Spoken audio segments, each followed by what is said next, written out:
All right, everybody. welcome to the Monday Night Hammer, which is on Thursday. I'm Nick, aka at run_the_Sims. Joined here, unfortunately, for the last time on the Monday Night Hammer that's on Thursday, with Michael___ Sicoli. That's not his God-given name.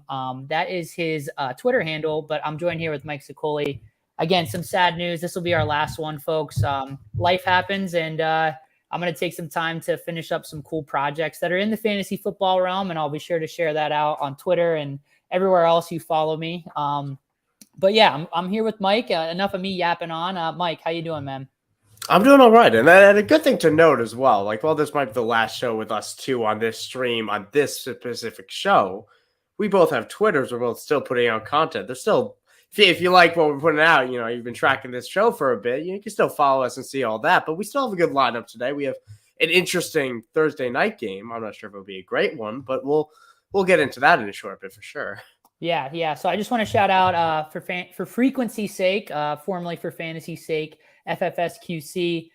They gave me the opportunity to get on here with Mike. I met not only a podcast host but a friend. So we'll definitely be here together on the stream live at some point. It just won't be called the Monday Night Hammer. I do have a good feeling about that you and I will eventually be on a couple shows together at some point. I plan on joining the Sunday show, but I want to give a shout out to Doug and DJ. I know they'll probably hop in here later, but I want to give them a shout out for sure for giving us the opportunity. And with that, let's jump right in. You got any injuries you're worried about here, Mike? Worried about? I mean, there's a ton. This is the first week of bye week, so everyone's going through their lineups, and all of a sudden you're realizing, wow, I might have needed a bench, and I might have needed to be active on waivers because we had a ton of injuries. I mean, I think the most obvious one is Arizona right now.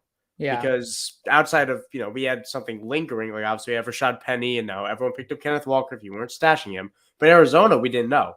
James Conner, Darrell Williams, both missing practice both Wednesday and Thursday, both expected to miss this Sunday's game. You firing up Eno Benjamin? Oh, I have a lot. I have a lot of Eno Benjamin. This is what, so do I. Like, I hate to say it, but feed me the chaos. I mean, these are men where their careers are on the line. Like, we got brain injuries, and I'm saying feed me chaos. That's kind of messed up. But, I mean, this is why I draft the way that I do in terms of, like, it's called anti-fragility. The lineups will get stronger as chaos ensues. I'm such a nerd that I adopted that strategy from a few different resources, but I mean, evolution is one of them. Like, evolution is the benefit of chaos, and things get better as things get weirder. But yeah, this is why we play zero RB. I'm going to be playing a lot of Eno Benjamin this week, as opposed to whatever we're doing with Tony Pollard. And is he going to get the ball? Is he not? Michael Carter, that scene seems to have gone by the wayside. I can only take one more Nyheim Hines injury on these zero RB teams before I'm completely dust. But we've survived through 6 weeks, and for the most part, like, most of my teams are sitting around 3-2, 2-3, and now we go. Another one here this is sad because Rashad Penny, you just see him on the field. He's a beast. Like that. It's why he went in the first round, right at the end of the era of the first round running back. I think I'd say, but he's had a really bad history of injuries. And this is just another freak injury of just breaking his lower leg. So yeah, you mentioned Kenneth Walker. It's time to go on him. I think he's good. You're more the tape guy. What do you see out of Kenneth Walker? And should we fire him up as an RB2 with confidence? For a very, very short bit this offseason, I had Kenneth Walker as my RB1 in the pre-draft. And I lowered him to RB2 below Breece because I believe in Breece as a pass catcher that was more proven, and Breece is just an all-around better player. Mm-hmm. That said, Kenneth Walker is explosive to a T. Like, there's no carry that he does not take and will not plow through. Like, he has a remarkable ability to stay on his feet after contact. That it's like Nick Chubb-esque in the way that, not saying he's Nick Chubb, but Nick Chubb asking the way that Nick Chubb always seems to run out of bounds before he gets tackled inbounds. Mm-hmm. It's so impressive to see. So I'm very excited for him. That said, I do think DJ Dallas is going to take some third downs. And I do think DJ Dallas is going to have a PPR role in this team. I don't think it's going to be that valuable, but I do think it's going to be enough to lower RB1 hopes for Kenneth Walker. Yeah. And especially if your league mates like haven't fully updated to the fact that the Seahawks like weirdly are like a really good offense with a horrible defense. You want to target offenses that are in those game environments, which again, the point you made is important because in those game script scenarios where it's a shootout, you're going to see more of DJ Dallas. But I mean, at one point, this was a 4-headed backfield and Kenneth Walker was maybe the 4th running back. He's definitely going to get the first look on early downs. He can catch. He didn't do it in college, but he can catch. Yeah. And I think if he is the type of guy that you just don't want to take off the field and Pete Carroll realizes he can catch, he might end up being that guy. So for some reason you can still pick up Kenneth Walker on the waiver wire. I don't know if your waiver's clear at the last minute. I would be bidding like more than you've bid on most running backs this season, if not all running backs this season. And like I said, it's really unfortunate to see Rashad Penny get down, but we're excited to see what Kenneth Walker can do. Yeah, for sure. Another promising rookie here, Chris Olave. Some optimistic news here is he is in stage 3 of the concussion protocol. I think every medical professional in the NFL is on high alert when it comes to concussions and will probably err on the side of caution in their own determinations. But that is encouraging news that he's almost through the concussion protocol before the upcoming game. So we may see him if you're wondering if you need to have a replacement for him. If Olave goes down, is there a Saints wide receiver you're targeting or some random wide receiver on the waiver wire that people should be picking up that's available right now as a free agent? Available right now. I mean, if you're going to pick up a Saint, it's probably going to be Marquez Callaway because Michael Thomas is looking like he's going to miss again. Chris Olave will likely miss. I'm not exactly sure. I assume is Jarvis still missing time? I'll look that up right now because I don't want to give the wrong information. But Jarvis Landry, I guess Jarvis Landry is the low level starter. He didn't practice again today either. So the long and short of it is I don't want any of them. I really don't. Yeah. So if I had to look to the wire and I had to go chase something, maybe Zay Jones is still out there. He's had some great usage this year that some people dropped him because of he's still available in 79% of Yahoo leagues right now. He had some great usage, got injured, returned last week, saw 8 targets, but only caught 3 of them for 12 yards. Indianapolis is not the greatest matchup, but he's the type of guy, I'm just throwing him out as a name that is available in every league. Alec Pierce is another one I like as in that same matchup right there on the other side of the ball, a rookie that's been emerging, and I loved Alec Pierce in the pre-draft process. So I'm riding that out as well. Can you hear me, Nick? Yeah, I'm having a little bit of technical problems. Can you hear me still? Yes, I can hear you now. Okay, well, oh boy, just in case. Oh, we back? Are we good? Last stream we exploded. You're a little bit frozen on my screen, but all right. If you can't hear me, we're going to another injury. Oh, let's give it like 5 seconds here. I'm not sure which one of us has the wrong connection here. Assuming Nick's about to time out of our connection here, hopefully we'll be back soon. I'll move on to Tyreek Hill and Teddy Bridgewater over on the Miami side. Teddy Bridgewater did get decapitated out there, and there we go. I am the sole one on this call right now. So Tyreek Hill is dealing with that foot injury. We're seeing with a foot brace after the game in that boot. Not great. And you're obviously firing up Jalen Waddle anyway, and Tyreek Hill is expected to still play. So until things are seen otherwise, you're going to line up in your lineup because Tyreek Hill has been on fire. That said, won't have his backup quarterback either, as Skylar Thompson, 7th round pick, is going to be making his his first career start, but second appearance after he filled in for Bridgewater last week.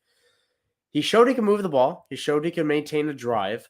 The Miami Dolphins were blown out in that game as they should have been, but you can't bench Tyreek and you can't bench Jalen Waddle. Those are 2 guys that could take a slant to the house at any given play, and if Skylar Thompson could surprise, he could do that. You'd have to have a really high-level start, and if you guys have any questions in the comments, I'm sure you could drop them in, and we'd be sure to ask because I'm sure a lot of people have Miami questions relative to that. And on that topic of Miami, Raheem Mostert was also questionable this week. Didn't practice Wednesday. He was back on Thursday, so you could safely slot him into your lineups as the RB1 for Miami. Dalton Schultz, he's dealing with that knee injury for a while now. He only played 18% of snaps last week. So I'm expecting him to be out there. I think he was limited today in practice. He's a big part of that offense still. But the problem is Cooper Rush doesn't look at him. He's Dak Prescott's favorite target. He's not Cooper Rush's favorite target. So for the time being, I think he's safely safe on your bench. Dak is looking like he's getting closer to practice, like his first limited practice today since his thumb injury a couple of weeks ago. So eventually he'll get there. But he needs Dak. Schultz will need Dak to work, and Dak will need Schultz to work. Damien Harris was probably, outside of Rashad Penny, probably the most heartbreaking news of this weekend for me. Just because he's a quality football player, even if we give him some slack. Damien Harris deal with a hamstring injury that will sideline him for at least a few more weeks. Welcome back, Nick. I've been running through the injuries. We're up to Damien Harris now, as I'm mentioning how sad it makes me. Fantastic. I don't know if the FBI, the CIA, I don't know what government organization decided to attack my computer, but I had to deal with that for a second. We're good though. Damien Harris. I mean, you might be the only Damien Harris stan I know. I like him as he's a quality football player. I know he's a quality football player. That's all I'm saying. I guess the film guys love him, but I mean, Ramondre Stevenson is so much more fun.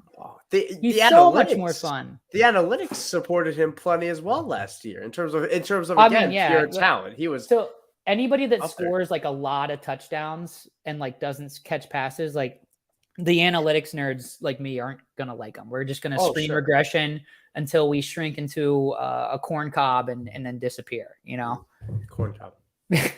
Yeah. Our next guy up, do you have any, like anything you want to say about Ramondre Stevenson though? Like, are we worried about Pierre Strong, JJ Taylor, or are we going to see like an actual 3-down workhorse Patriots back for the first time since I can remember?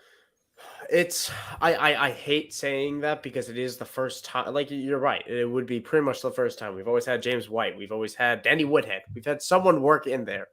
But Pierre Strong was who they drafted to take that 3rd down role, and he had a weak preseason. He has not played. I think they'll work someone in there. I think there's honestly a decent odd for it to be JJ Taylor if they promote him for the practice squad. I do want to see who they do promote. Mm-hmm. But Ramondre is an RB1 for me here on going out. Top 15 going out. I mean, we saw what he could do last week. Not every week is going to be Detroit, and the Patriots are going to struggle some weeks. We'll see if Ramondre stays out there. But he was already getting in on 3rd downs. Yeah. So if they trusted him on 3rd downs, we know what he could do on early downs, and Pierre Strong has been a liability in the Patriots' eyes. Mm-hmm. Everything shapes up to be the first RB1 for the Patriots. Yeah, and Mac Jones should be back next week, relatively soon. I'm expecting next week, if not this week. I'm pretty sure it'll be next week. Yeah, I mean the offense really hasn't gotten worse without him. I'll be honest. Zappi's run it very well. Yeah. So maybe they've opened up the offense a little bit more too. I mean, So anyway, also Nelson Aguilar is injured. Also a hamstring. I'm not sure how long he's going to miss, but at the end of the day, it's Jacoby Myers is the wide receiver 1 on this team. Even though they paid Devontae Parker a lot of money. Devontae Parker is not bad, but I mean, there's only really so much volume to go around, and the guy who's getting the first look more often than not is Jacoby Myers. So. And I'm not a huge fan of him, but Tyquan Thornton in his first game back saw 40% of snaps and was kind of immediately getting a fairly good usage role.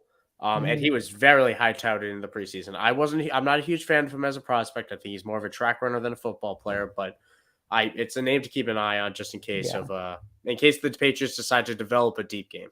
Yeah, that must have been the film guys. Cause I didn't like him on film either. So. Yeah.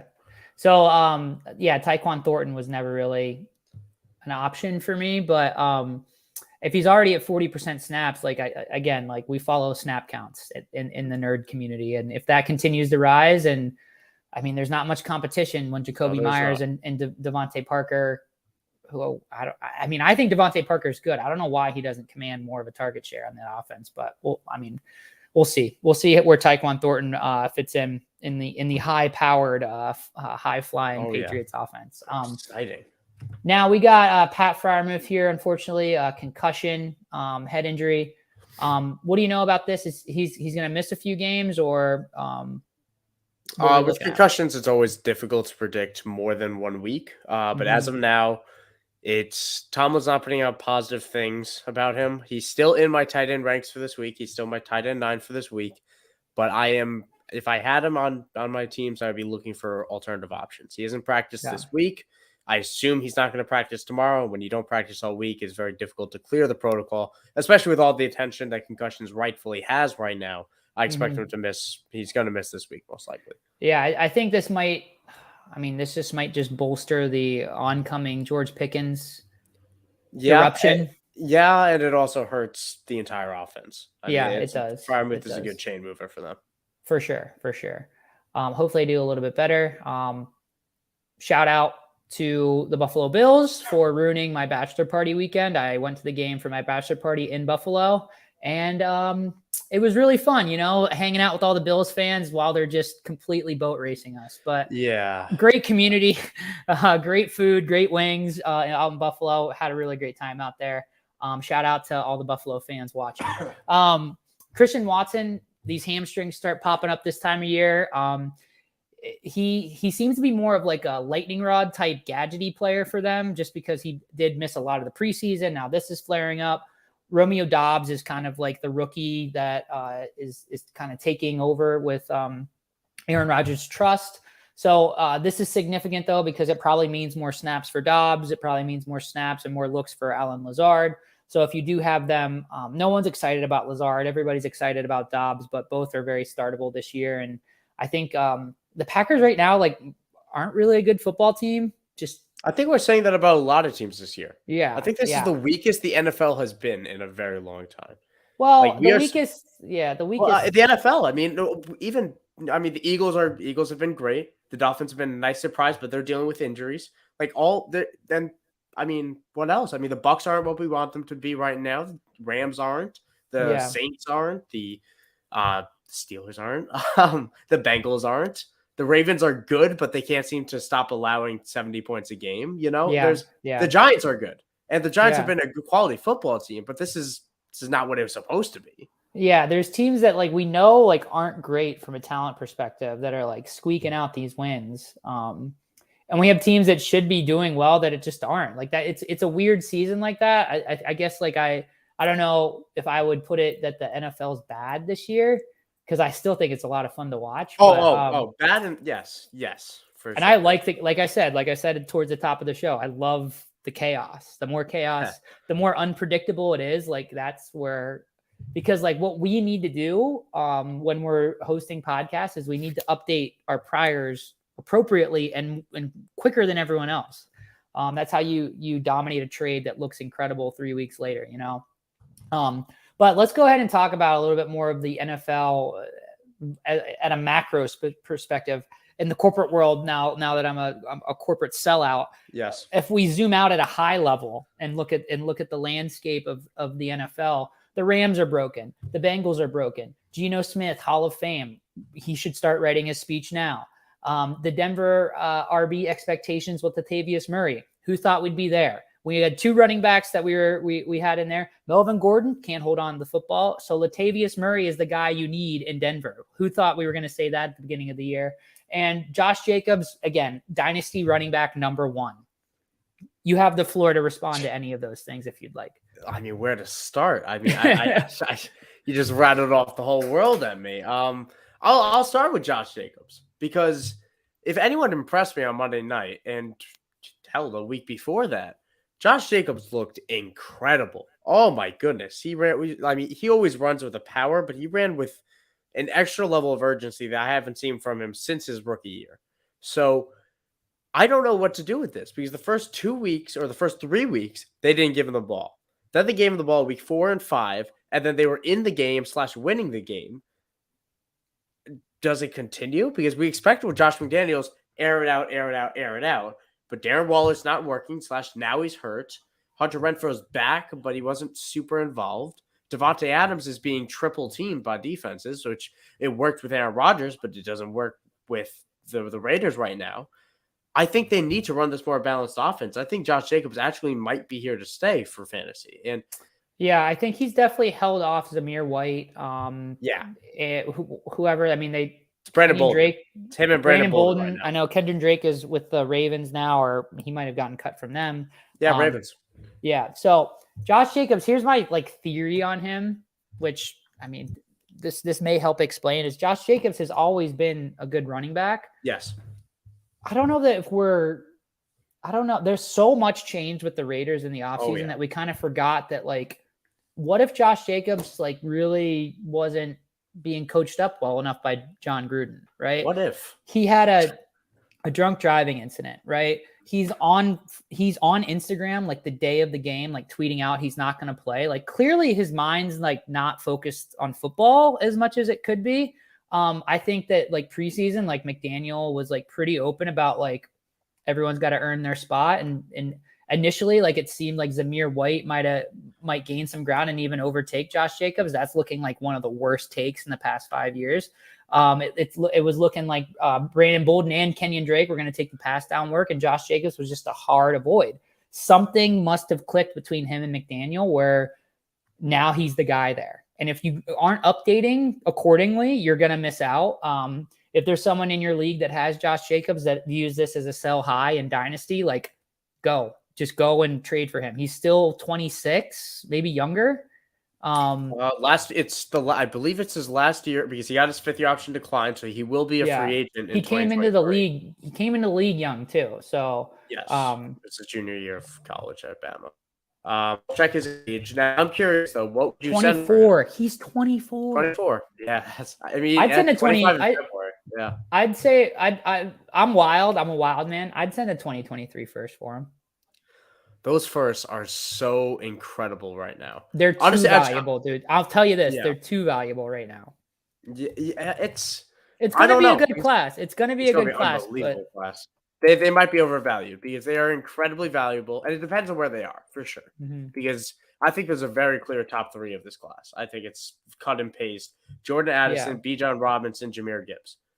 Yeah. And maybe you don't like seeing 2 running backs in there, although you can't argue with Bijan. Oh, I'm fine with drafting rookie running backs in Dynasty. That's like sure. That's what you want. That's the 101, yeah. And then you dump them after their rookie year, after they win you a championship in the playoffs. Then you move them. Yeah. And speaking of guys that like went at the top of the rookie draft, I really want to bring up this name with you. Najee Harris. Najee Harris has been the talk of Twitter for this week. And I, as the person who had him in, I believe, every single dynasty, have been working day and night, working through my other work to try to get him off my dynasties. And I finally did it in one of my weeks. And I'm actually very happy with the haul. I'm curious to hear what you think of it. It was Najee Harris for Travis Kelce, Jamal Williams, and a 23-second. Okay. I mean, it's Travis Kelce not getting younger. It's not getting younger. Yeah. You got a 23-second. I think that's fine because Najee went early first his rookie year. Like he obviously has lost value. Yeah. I mean, the question is what do you do with him from here on? Because are you panic selling? Are you holding? Are you buying? I think I've seen some people say buy. I'm not one of those people, but the dip is real. Yeah, I mean, he would be a buy if he was like an explosive player that could create on his own, but he's not. And that's why Jaylen Warren, did he even get, is he undrafted? Yes, he's undrafted. An undrafted free agent, Jaylen Warren, just has a little bit more of that like nasty Steelers explosiveness that the ownership likes. I mean, I just think he's running harder. I think Najee's a little banged up. So that's your reason to buy. I think we're not, because he had a weird injury that like we didn't hear about. And it was so uncovered. It was so not reported. He had a Liz Frank injury this preseason that cost him to essentially miss the entire preseason. I'm back. Liz Frank injuries also, they linger. Those are not fun. He might be playing on something he just absolutely shouldn't be playing on. So in redraft, you're buying Jaylen Warren, like actually trade for him. And in Dynasty, you're buying Najee Harris because I think we're going to hear after the season that he had like a few different injuries racked up. It's probably going to come from his agent, right? Like to help drum up any trade value or to help the team, like to help send a message to a team that like the reason he didn't play well is because you made him play through injury, yada, yada, yada. But this is certainly the lowest Najee Harris's value is going to be. And I just think like you're never going to be able to get him, like sell him for like a 2023 first or anything. But I think his value will rebound. when we started this conversation, I was completely out, but thinking about the injuries and thinking through like what he might be playing through, that might make some sense. I do think it's going to get worse before it gets better, though. Yeah, I think this year might be almost a lot. Like I was actually I thought about this, and we just talked about him, Josh Jacobs. I think this is going to be such a similar year with less volume than the sophomore year of Josh Jacobs. Yeah. He had the great year, and then he had really not good. Like you had him in your lineup, it was Zeke-esque from last year of just he got some touches and he was just healthy for enough games that he got himself up there. You know, but he was a healthier team. The weird thing is you're not happy about drafting any Steeler right now, but for some reason everyone's kind of piling on Najee, right? Like I guess because like you watch the tape and like Deontay's still getting the targets. Pat Freiermuth came late in drafts. George Pickens was late in drafts. Chase Claypool has been cut since week 2. I don't think anybody other than Freiermuth is probably meeting their ADP expectation though. Oh no. But like but it is weird that like we're like optimistic about Deontay, like he's gonna get back there, right? We're optimistic that Pickens is all of a sudden gonna become a wide receiver 2 with wide receiver 1 weeks. That's me. I'm sick in the head. All I'm saying is like it just seems weird that we're taking it this direction with Najee. And like, I think in some other scenarios, like if you remove the player name and remove what we think we know about this player, like if someone else had injuries on a bad team, like we would be explaining that away and we would be buying, you know what I think mean? It comes down to the position and it comes down to a bit of the eye test, right? Because you mentioned at the beginning was Najee doesn't look explosive. He doesn't look right. He's not making the right reads. He's not running through people like he's done in the past. And I think all that could come through. But then we also factor in any of the concerns that we originally had about Najee was last year he wasn't efficient. Now he isn't efficient again. And then Deontay Johnson's still commanding targets. He got his new contract. We've seen 3+ years of Deontay Johnson being great. So to back up our concerns, George Pickens has flashed more times than I can count, and he's young. He's his first year in the league. Chase Claypool, I'm cutting bait on Chase Claypool entirely because he has no idea how to play wide receiver at this point. I don't know. It is so frustrating to watch him play, Nick. I can't stress it enough because he's so athletic. He's David Njoku of wide receivers, and I hope he puts it together like Njoku is this year. But it's not happening now. And maybe we went a little bit too far off the Najee path on this conversation to the Steeler path. And maybe that's my own. Yeah. But let's go ahead and pivot to Showdown. I'm going to be playing a ton of Showdown tonight because you know what? I'm going to win a lot of money on Showdown. And here's why. Because everybody thinks that it's the night you play the defenses. I mean, sometimes these Thursday night games, you get Carson Wentz under the lights. Please tell me you saw the tweet about Carson Wentz. Is it the one where he's 6-0 in primetime? Because I saw 6-0, 1,500 yards, 6 touchdowns, and 2 interceptions. I actually might be underselling the touchdown number. Hold on, I got it here. Oh my goodness! It's and the weird thing is I don't have the graph in front of me, and I wish I could give credit to it and have the exact numbers. But defenses and Showdown lineups. There's a direct correlation of playing defenses when everyone else is and playing defenses in Showdown. It's not a good way to win them. So because they're the most unpredictable position. So my goodness, yeah. So again, like I think both sides are going to get a lot of sacks, right? But I mean, I just think that like that can help speed up a game too, you know. So yeah, I think that let's first start with Logan Thomas is out, so make sure that you're not considering him in your lineup. Jahan Dotson's also out. Jahan Dotson's out. So I do like the little bit of the condensed target tree here in the Commanders. I feel like if you play Diami Brown and chase the points from last week, it's a little bit of a cute play in my opinion, just because he ran like not many routes and he got there on like 2 bombs. So we got Darnell Mooney, in my opinion, like I said, like you just keep betting on air yards. Just keep betting on air yards and targets. I don't care how bad the team is. I don't care how bad the quarterback is. Like he's going to luck into something at some point because he keeps getting the opportunity. So I'm going to have a lot of Darnell Mooney. And really, this sounds gross, but I like a lot of the Bears pass catchers. And this would be more so for like tournaments. If you want like to enter a single entry and like take home like a few $1,000, like this is where your mind needs to be at, right? I'm fading defense right? I'm certainly not letting my lineups have defense in the captain spot, which some of you sickos are going to do tonight. But I'm gonna be targeting Bears pass catchers. I'm gonna fade the Carson Wentz. Here it is. 6-0, 1,500 yards, 15 touchdowns, and 2 interceptions on Thursday night. My goodness. But yeah, he probably won't make my lineup much. And I really like my favorite wide receiver, probably my favorite captain spot overall is Curtis Samuel, just because I think he can just rack up the catches in a game like this, especially with Logan Thomas out. Tell me a little bit about Brian Robinson. I saw he's getting the start today. It's a very, very cool story. Yes, he is. And I mean, the story is fantastic. I mean, hardworking guy to waited his time at Alabama behind Najee Harris, finally got his chance, played very well. I was a huge fan of his coming out, but I have to be a huge fan of him now. Obviously, he got shot in the lower body, fought off his attackers, and just overall hero things that happened over the summer. Can we swear and on here? I don't think either of I us don't have know. ever sweared. I try to make a policy not to swear on my streams, Yeah, it's but I probably almost good. broke It's it probably right good. there. Almost broke it right there. But either way, he now got he's shot. Yeah, got he shot. did. And listen, now he's back. He's back 5 weeks later, making this start. He will be the lead back. Antonio Gibson. And Ron Rivera came out and he was asked, "Is Antonio Gibson going to play special teams?" He was like, "Yeah, probably."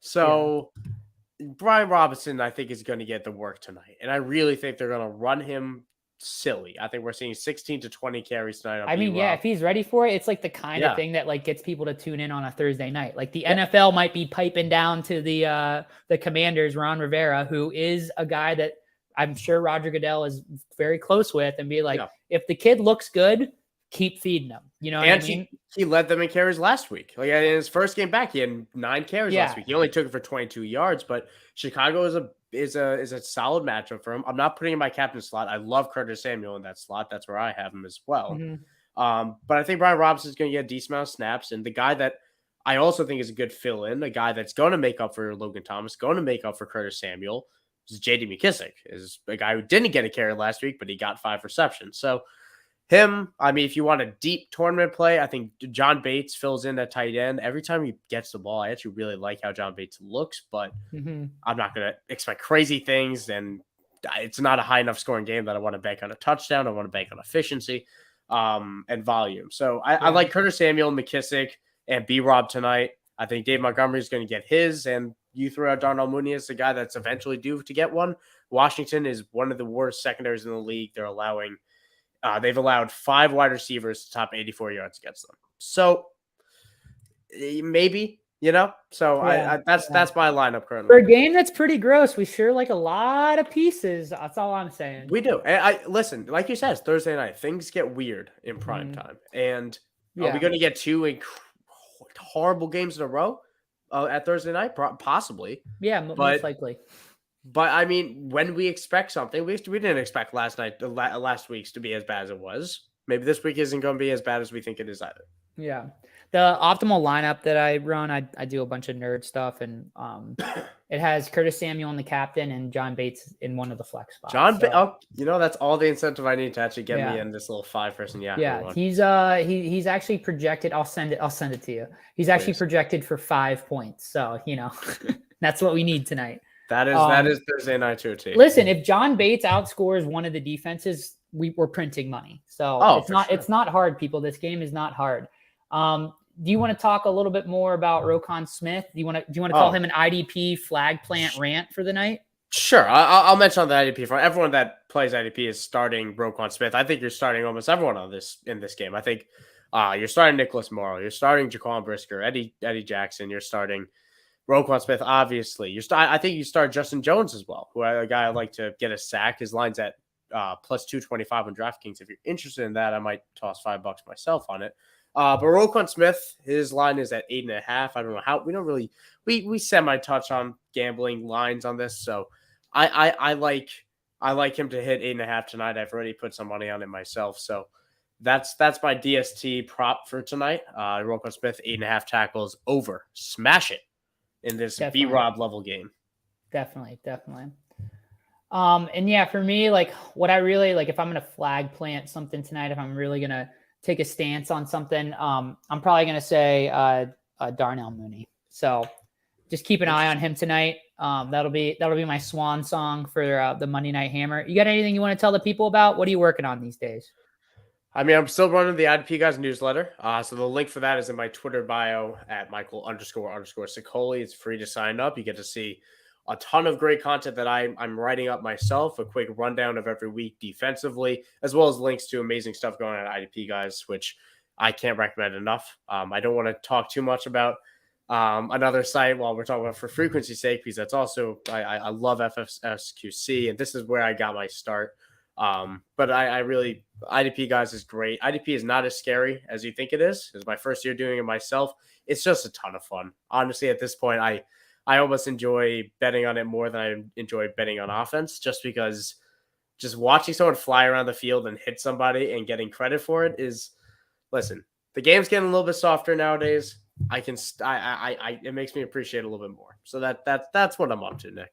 All right, great. So make sure you check out that newsletter. Again, you can find the link to the newsletter and IDP Guys content at Michael__Sicoli.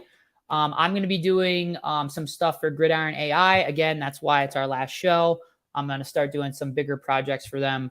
And I'm sure that I'll push it your way, Michael, and you can send it out to the people, and you can push your stuff my way, and I'll send it out to the people. And we'll both be pushing the stuff out to the people for frequency's sake, because like I said, they gave us both our start. No questions asked. We both said we had a lot of passion for this, and I think they saw that passion, and they had a little bit of the infrastructure set up for us. Like, I didn't know what StreamYard was before I met those guys. And so I appreciate everything they did for us. Like I said, this is our last time with them for now. You'll probably see us just intermittently on their Sunday show. Make sure you check that out on Sunday, and check out all their other pods at For Frequency's Sake QC. So for Michael, I'm Nick. Thanks a lot. Have a good one, everybody. Have a good one.